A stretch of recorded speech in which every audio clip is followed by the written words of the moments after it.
It's Jheng Gabriel once again. Ayan, nagbabalik po tayo for another segment of what?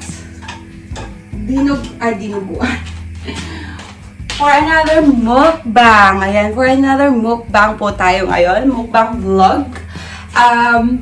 Of dried fish and dinuguang Tagalog. So, I recently, previously, that's the correct word, that's the word I'm looking for. Previously, we've vlogged or we've had a vlog and it's entitled Dinuguang Ilocano. So this time, I cook a dinuguang Tagalog. But, hang on. Bear with me. But, guys, I decided because I actually saw online on Facebook my friend who is a caterer in this country, Filipino friend, will wash her hands because we'll try to eat with our hands. Of course, you eat with your hands, even with fork and spoon. You still use your. Oh no, we can't because it's dinuguan, so the dugo will go inside your nails, diba? Anyway, so it's dinuguang Tagalog nga. Dinuguang Tagalog is with sabaw. So, we're gonna mukbang that. Nagluto tayo ng dried fish. As I said earlier, we cooked dried fish over here. Look. Those yummy fish. Small fish right here. Ang sarap. Ang sarap, oy. Diba? It's so yummy. Look. So, what I'm doing is, dahil hindi ako nakakapunta sa Filipino shop, every week, I have to eat them by batch. At the moment, I cook only 6. The other night, I cook, I think, I cook 6 again. So, there you go. So, that's what we're gonna eat. We're gonna have dinuguang Tagalog, cauliflower rice, and dried fish. So we'll attack the dried fish first because I think, you have to eat those first. But I'm gonna show you quickly what we've done in here, okay? And tignan nyo lang kung ano yung kakainin natin, yung imumukbang natin. And while we're doing a mukbang, we will try to do some storytelling alike. Oh, diba? Ang bongga, storytelling alike. Okay. So, ayan na nga guys, ang ating kakainin ngayon. So, binabatch ko talaga siya. Kawawa talaga dito, no? Oh, diba? Pero ang sarap. Even with suka, hayo. Sausaw that with suka. And that's our cauliflower rice. And then we have our dinuguan. So if you are an Ilocano, this is not how we cook our dinuguan. So Ilocano dinuguan is made of intestines and fat and lean meat. But this one is purely fat and lean meat. And of course, still with the dugo, with a pig's blood.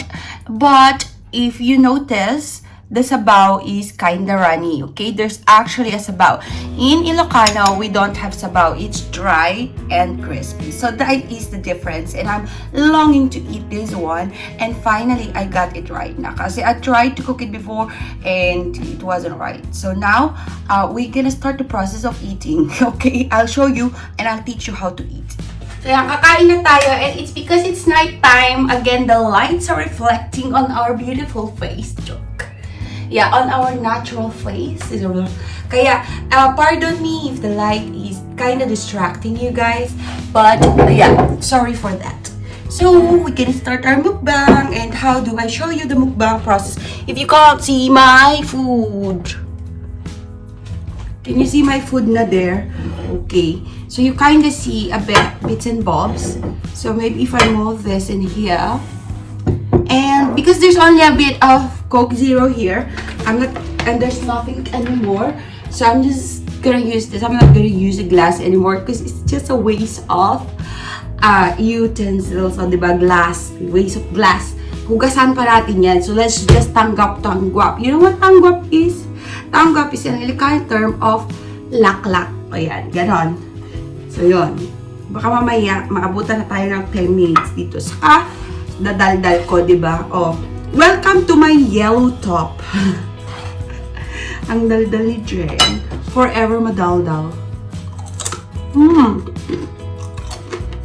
Ang harap.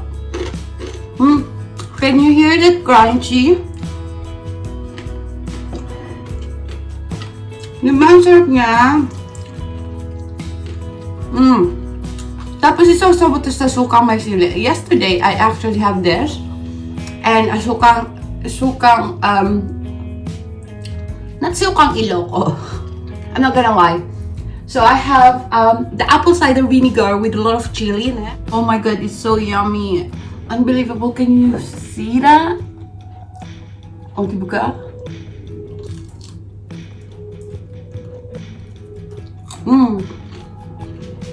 It's like heaven. Tastes like heaven. Alam niyo, nararamdaman ko yung para akong na-engage at ikakasal na. Yun ang naramdaman ko nung pagtikim ko dito sa dried fish. Ganon yung pakiramdam.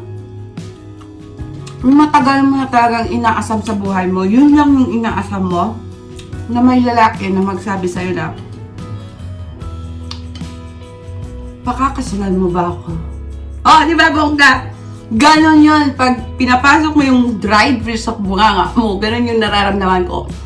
At pag nakapasok na yung dried fish sa bunganga ko, para ko nang naramdaman na nasa altar na ako. Tapos, yes, I do. Oh, di ba? Bongga shoes! Ang dami nating charot. Okay. Let's try this one.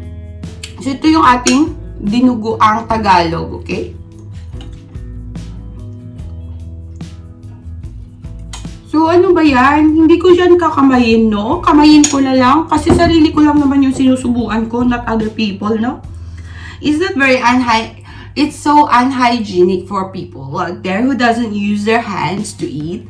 But basically, in Filipino culture, we do actually eat using our hands. Okay, especially in the far-flung barrios or barangays or towns of remote areas of the Philippines. So just like where I came from, so we don't have any fork and knives and spoon. We don't know how to use them. So we eat like this. This is how we eat. Oh, di ba bongga? Oh. Masarap siya dahil. You know. Tell me why it hurts, no baby.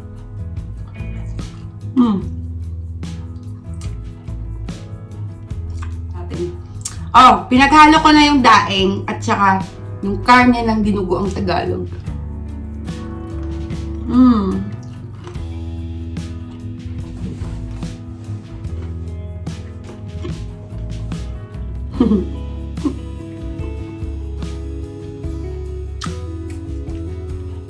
Ang harap. Grabe.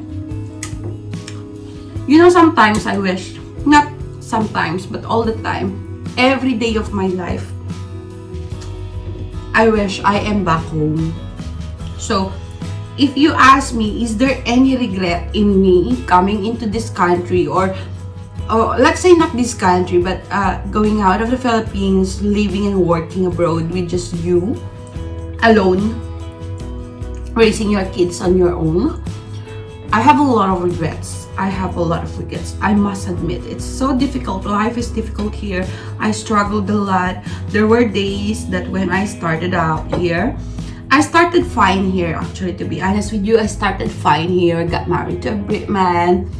I wasn't working. I was a plain housewife. I'm just looking after the kids. I had nanny. But then something went wrong with the marriage. I have to start working.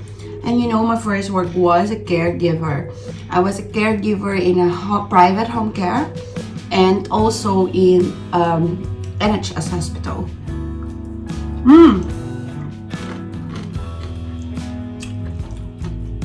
And I must say, shout out to all our caregivers and to all our nurses and medical workers who are out there. What you do is really unbelievable. After 1 month, or I think after a few months of being in the clinical setting, I cannot foresee myself to be continuing into that kind of profession. So I shifted. I said, I'm gonna start and I'm gonna go into office work. So that's what I did. I applied and so on and so forth until I got to where I am now.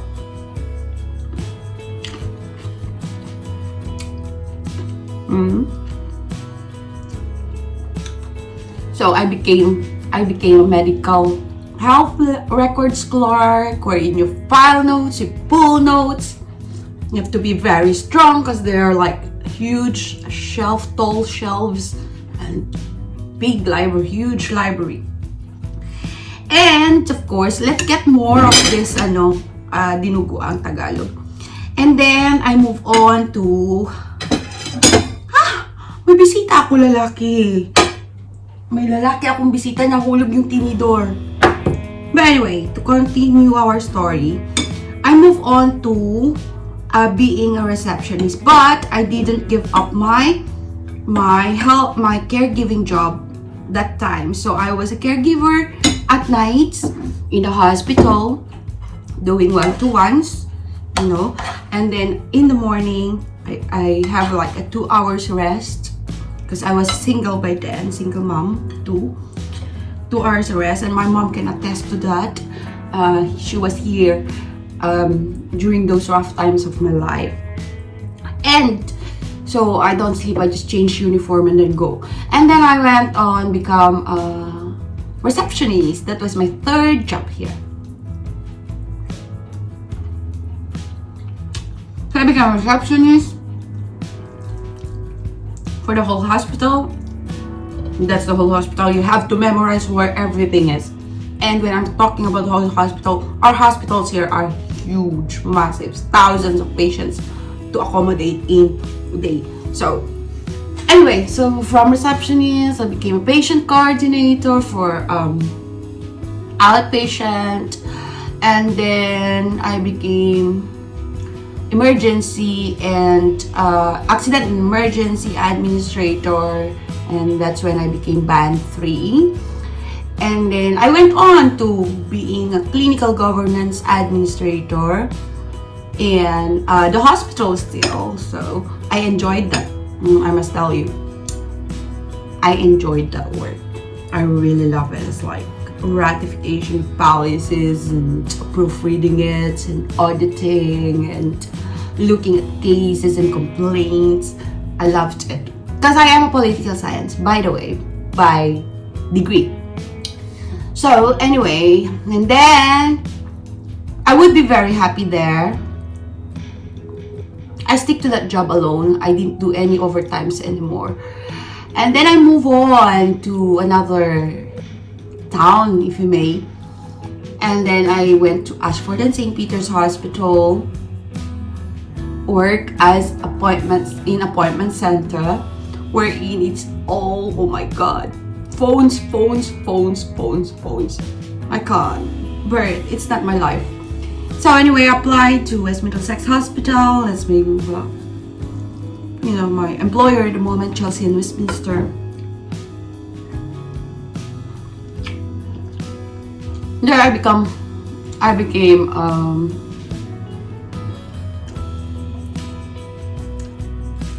the rota coordinator and operational administrative assistant for the surgery division. Surgery divisions, where you work with general managers and top people, but they're really all nice, and doctors, you manage doctors and for all the division, things like that, and clinics and all that. So I love that job.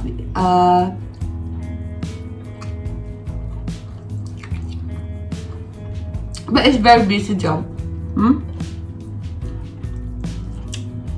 Super busy job. So weekdays, weekends or nights, if you don't have doctor for any specialty in surgery, man, in A&E or in wards, they have to call you. So you don't have doctors. That was my job. So I was outsourcing them. Sorry. And then I move on. It's the same band now. So that is band 4. And then I move on to have a little bit of a break and a mellower job. So I move on to oncology. There I was relaxed for more than a year. And I was exposed to more clinical and outpatient patient access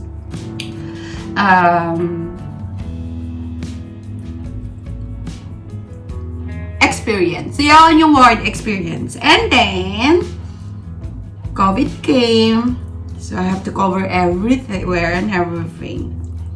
And we got lucky. Okay, we got lucky. I think I got lucky. That I think it was my luck, and plus of course and hard work.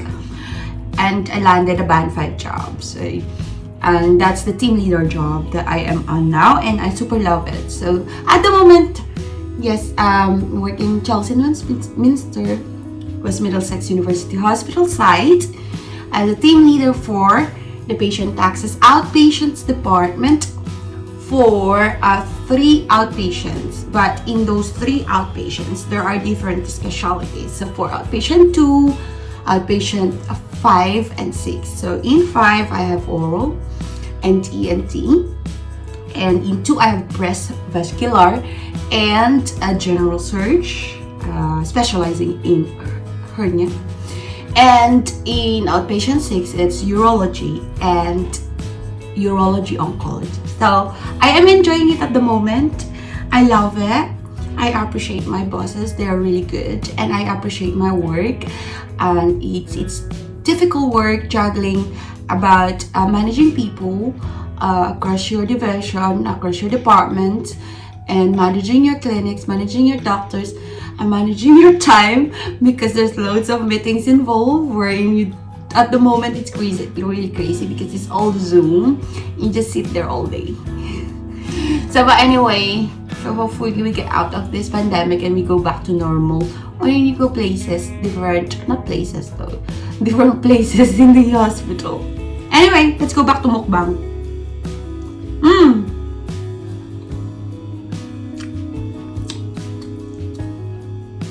So, that's about my work life. And I forgot to mention, guys, at times I do some private work for as virtual medical assistant. In short, it's like a PA, personal assistant, but it's done virtually. So you don't go into an office setting or something like that. You just do it in your office, in your own home, as long as it's secured and everything like that, with, of course, with the data protection and everything. Chuba chuchu. So that, when no blue moon. And as you know, I have my YouTube channel. So those are my 3 work.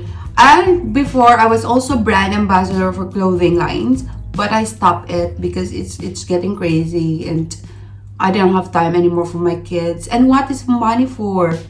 But anyway, we have lost the gist or the main thing of our our usapan. Ang usapan natin is, meron ba akong pagsisisi sa pagpunta ko rito? Yes, I do. I wish I never came to this country. I wish I have appreciated my own country. I wish I stayed there. But it's too late. I'm here now. So, the kids are here now. Let's just carry on. Okay, I love my country. And I miss it so much. And if I have the chance, I would go home. Yun lang po. And goodbye, everyone. I should continue eating my dinuguan. It's really yummy, guys. It's really yummy. Bye, everyone. See you again soon. Ay, wait lang. Di ko pinakita sa inyo paano uminom ng Coke with the style. Nasa bote lang, ha? Inom tayo.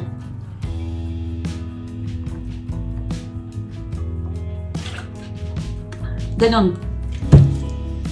Bye-bye! Salamat po sa pagsama muli sa akin. And this is going to be hopefully up soon. Ayan, this is your Global Bebe signing off once again, and thank you everyone, mga ka-Bebe loves natin, to all our Global Bebe family, to the Super Global Bebe and Global Bebe members, thank you, and to everyone that are watching my videos, even though I can't go on live as much as I used to. I'm really sorry for the last few days. I was really ill. So I was not feeling well. So that's the reason why I wasn't active in my piece. So I wasn't on live all the time. And if ever I come to your live, I just do BGBG because of those reasons, okay, health issues. But for now, we slowly gonna go back to normal, and hopefully we get our revenues up again, and our views up again, and our watch hours. Okay, I love you all, my Global Bebe family, and to all to each and every one of you that are supporting my channel, thank you so much. I hope you enjoyed our kwentuhan with our mukbang at Dinuguan Tagalog, and our dried fish with our cauliflower rice. And thank you. I love you. Bye bye. Signing off.